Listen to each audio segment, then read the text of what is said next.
So, what's the domain? Well, it'd be all of your x values, right? Yep, that's right.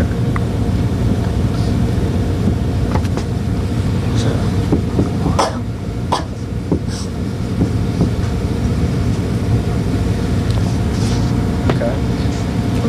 And that's going to be a set, right? Is there any other kind of notation, or is that generally the notation that you use? Yeah. There? Okay. You just write like that. Okay. What about the range? And then it'd just be all your y values.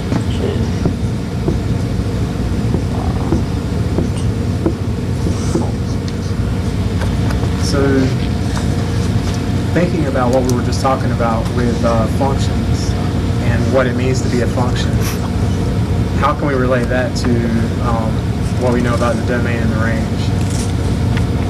The x values can't be. Yeah, if we had a set here and we had two x values and two different y values, that would be a repeat. That would mean that it wouldn't be a function. With it being a function, what could you say about the relationship between how many numbers are in the domain and how many numbers are in the range? So if you look now, what's the ratio of domain to range? 4. Which is 1, right? Mm-hmm. If it wasn't a function, would that be true? No. Why?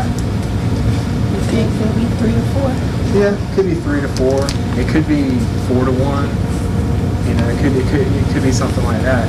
So that's one way of checking it, and I think that's why you got started on this with that worksheet, and so you can kind of start getting the idea of the relationship between the domain and the range. And if it is a function, that ratio is always going to be 1 to 1. All right. You guys have any other questions about that one? No. All right. All right. Who's up next? Sorry.